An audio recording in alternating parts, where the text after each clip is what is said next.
네. 편안하게 설명 좀 들으시고, 그리고, 토의를 좀 해야 되겠습니다. 그죠? 그래야만 확실하니까. 토의도 하시고, 질문도 하시고, 그래 또 제가, 또 생각해 볼 수 있기도 하고, 또 보완도 해야 되고, 수정도 해야 되고 하니까요. 이제 그룹 공부에 대한 이야기 조금 하면서 그룹 리더 설명을 해야 되겠습니다. 그룹 공부를 왜 하느냐 하는 부분도 좀 정리합시다. 교회 커리큘럼에 보면 이 공과책이 단계별로 되어 있는 계단식 공과책이 있고요. 계단적이긴 하지만 내용은 똑같이 다루는 통일식 공과가 있고 두 가지가 있습니다. 원래 한국교는 통일 공과를 사용했죠. 통일 공과라는 말은 어린 아이나 똑같은 본문으로 다룬다고 해서 통일 공과를 불러요. 그다가 이제 제 생각에는 1960년대인가 70년대쯤부터 계단식 공과가 들어왔습니다. 한국에 계단식 공과가. 저는 그때 고신측에 속해서 고신측에서 계단식 공과 만든 데 제가 동참해서 같이 일도 하고 있었는데, 계단식 공과는 이제 아이 때부터 연령적으로 이렇게 자기 수준에 맞게 만든 것을 계단 공과라고 그러는데요. 일반 학교의 커리큘럼 계단 공과식이죠. 계단식입니다.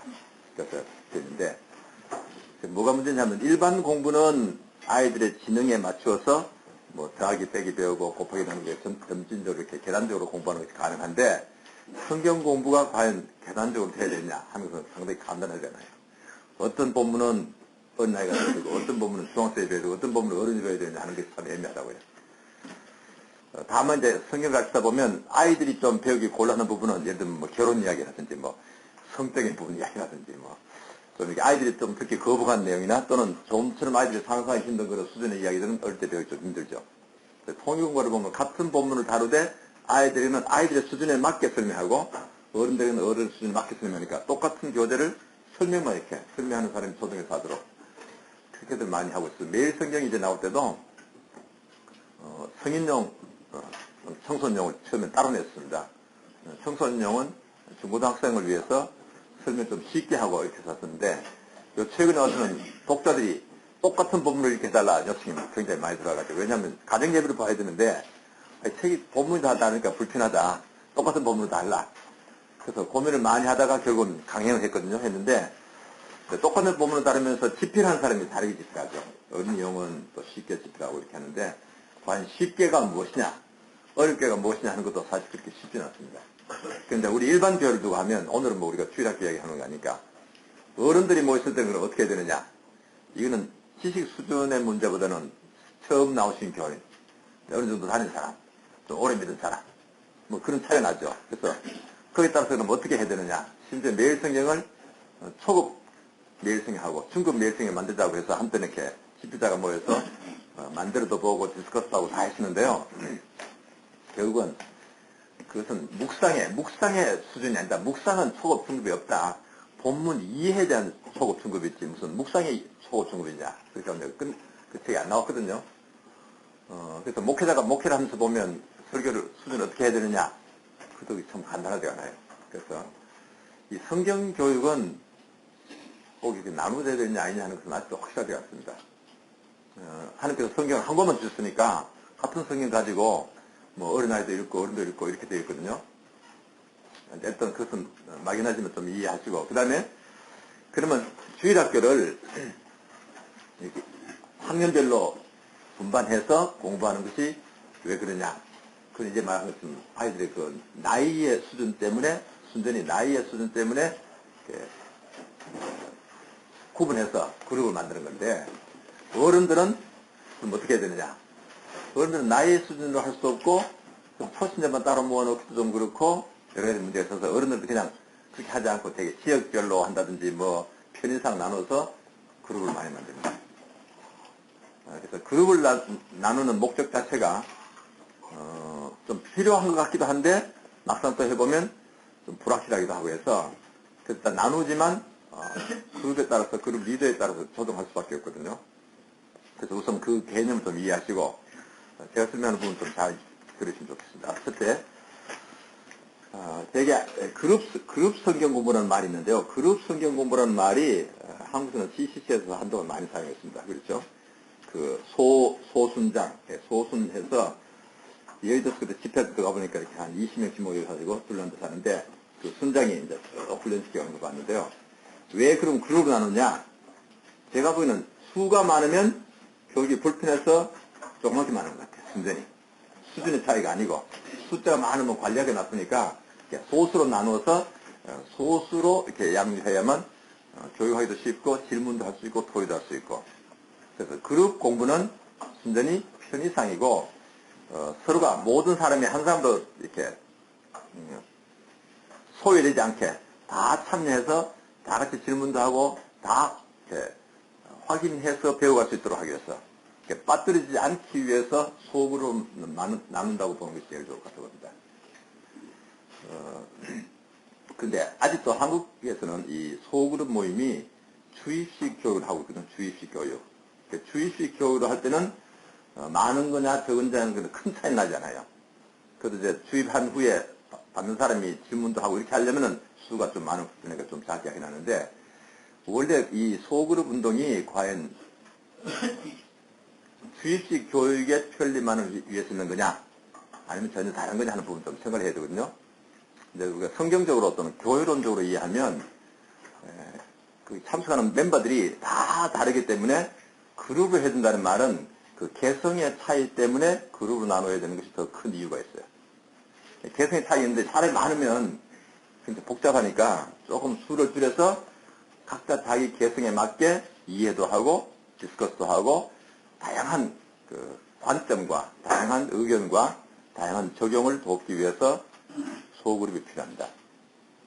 근데 전통적인 구역 공부를 해보면 사실은 매주 목사님이 이제 구역장을 모아놓고 다 훈련을 시켜서 가르쳐서 보내잖아요. 맞으면 전달교육인데, 전달교육을 하는 것보다는 그 사람들 다 모아놓고 목사님 혼자서 하는 게 훨씬 좋거든요. 이게 구역 공가가, 구역 모임이 목사님이 직접 하는 것보다 훨씬 못해요. 근데 왜 구역을 하느냐? 제일 덕보는 사람은 구역장이에요. 자기가 가서 배워오고 또 설명해 주니까 자기 공부 열심히 하니까. 구역장은 좋은데 구역원들은 손해를 봐요. 항상 서툰 선생이 가르치거든. 그 물으면 잘 모르기도 하고 설명도 어중직진하고 시원하지 않은 게 항상. 그 구역에 있으면 늘 이렇게 구역장은 수지맞는데 구역원들은 재미가 없기 때문에 이 구역에 늘 한계가 있더라고요. 네, 그게 문제예요. 그래서 이것을 좀 바꿔야 되거든요. 그러면 왜 목사님 직접 모아놓고 하지 않느냐? 그럼 딴 이유가 있어야죠. 전달 교육의 문제가 아니고, 그것은 각자가 자기의 생각과 자기의 소화 안 되는 질문도 해야 되고, 다른 의견이 있을 때는 또 다른 의견 제시도 해야 되고, 그렇게 해야 되는 이유는 사람이 다 다르기 때문에, 성경 말씀은 하나의 어떤 이론을 배우는 것이 아니고, 성경 말씀은 모든 사람들이 믿고 따라야 될 구원의 도리나 또는 삶의 원리들이기 때문에, 이것은 다양한 사람이 다양하게 이해할 수 있도록 기록된 책이니까, 그래서 이 다양한 멤버를 위해서 소그룹이 필요합니다. 거기까지 먼저 좀 잘 이해하시고 우리 토의에 들어가야 되겠는데요. 그래서 그룹 공부는 토의를 꼭 해야 됩니다. 자기 의견을 발표시키지 않는다면 소그룹 모일 이유가 별로 없거든요. 물론 이제 친밀하게 교제한 데는 좋죠. 많으면 안 되니까 소수가 모여서 늘 똘똘 뭉쳐 다니기에는 큰 숫자보다 좋은데, 그러면 교회에서 과연 이렇게 소그룹이 똘똘 뭉쳐서 교제하는 것이 어느 정도 중요하냐? 그것도 적지 않게 중요하거든요. 교회가 크면 반드시 나눠야 되지만, 교회가 한 3, 40명 정도 되면 특별히 나눠야 될 이유가 없어요. 3, 4명 정도는 교제가 가능하거든요. 그것도 모르겠어. 한 3, 40명도 한 2그룹이나 3그룹 나눌 수는 있겠지만, 보통 우리 구역을 하면 한 6, 7명, 7, 8명을 넘어가지 않기로 나오죠. 10명만 되면 좀 힘들어지는 이유는 각자가 자기 의견을 제시할 때는 10명이 많아요. 그래서 10명이 되면 되게 둘로 나누라고 그러죠. 한 5명에서 7명 정도가 이렇게 소그룹이 좋다고 일반적으로 말해요. 뭐 숫자에 뭐 그렇게 딱 정확한 답이 있는 것은 아니니까 대충 생각하셔서, 그래도 1시간 동안에 모이면 다 그래도 조금씩 이야기할 만큼 시간을 줘야 되고, 공부할 때 나도 다 이렇게 한마디 하려면은 이 수가 너무 많으면 차례가 잘 안 들어가기 때문에, 그래서 한 6, 7명 정도를 생각하시고 구역 모임 하시면 좋거든요. 그룹 모임을. 그래도 때로는 이제 그룹이 숫자가 많아지면 한 대 모여서 같이 찬송 부르고 기도한 후에 공부할 때는 다시 둘로 나누어서 한 사람 저 방에 살고 한 그룹 이 방에 살고 따라하고 끝나면 또 다시 모여가지고 또 다시 같이 기도하고 이렇게 하면 좋기 때문에, 6, 7명이 넘지 않도록 가능한 한 이렇게 소그룹을 하는 것이 효과적입니다. 그래서 소그룹 운영하기 위해서 제일 중요한 부분이 모든 조언이 다 이야기할 수 있도록 만들기 위해서 리더가 할 일이 뭐냐 하는 것을 찾아야 되겠죠.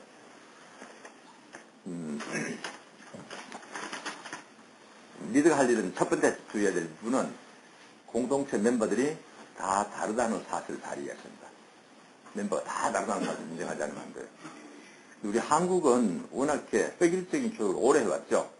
일본 시대 자체가 군국주의 시대니까 해방된 후에도 군사 정권이 오래 이어왔고 조금 민주화되면서 조금 나아지긴 하지만 여전히 한국은 획일적인 교육을 많이 합니다. 근데 특별히 교회가 더 심해요. 일반 사회보다. 교회가 더 심한 이유가 여러 가지 있을 것 같아요. 자세히 모르겠는데 대개 이제 국내에서 보면 남자 지도자들은 군대를 다녀옵니다. 군대를 다녀오면 군대식 교육을 좋아해요. 차렷! 열중시어! 이렇게 해서 딱 이렇게 명령이 움직이도록 이런 훈련을 받아와가지고 캠프에도 가보면 항상 다 놓고 차렷! 고향을 향해서 돌아서 해가지고는 부모님들이 안녕하십니까 인사하고 그 다음에 구호에서 차고 이런 식으로 그리고 밥 먹을 때도 딱 해서 줄 서서 와가지고 여자 남성 딱 시키고 밥 주고 어떻게 보면 이렇게 모든 사람을 획일적으로 다루는 것이 군대식 교육이 굉장히 영향을 많이 주고 있어요. 가난 농군학교도 그 중에 하나입니다. 이름 자체가 농군학교죠. 그래가지고 이게 전부 군사교육처럼 해가지고 모든 사람은 똑같이 일어나서 똑같이 뛰어야 되고 시합도 똑같이 요만큼 해서 양치를 해야 되고 모든 걸 완전히 이렇게 틀 안에 집어넣는 교육을 많이 시켰는데 새마을운동도 마찬가지고요. 그래서 우리나라는 너무 이렇게 획일적인 교육을 오래 받아왔다 이거죠. 그런데 학생단체 중에는 미국이 좀 획일적인 국가입니다. 미국의 제도하고 카나다가 상당히 다를 것 같은데 잘 모르겠어요. 카나다 좀 다른지 아닌지 아니면 카나다가 미국의 영향을 받고 있는지 모르지만 영국하고 미국하고는 상당히 차이가 나는데 이 미국은 획일적인 데가 많아요. 틀을 만듭니다.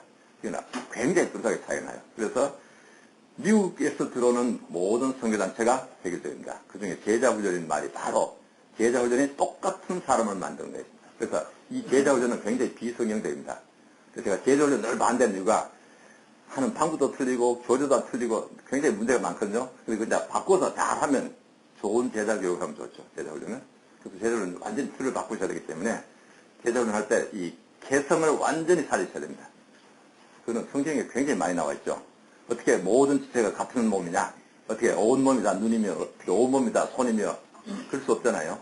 다 다르다고 했으니까 다 다르게 틀어야 되고 성경에서 은사도 다 다르게 준다고 되어 있는데 이걸 몰아가지고 자꾸 하는 것은 굉장히 나쁜 것이기 때문에 그 교육을 벗어나야 됩니다. 그래서 그 이야기 제가 먼저 조금 드리고 또 토의도 해가면서 진행하겠습니다.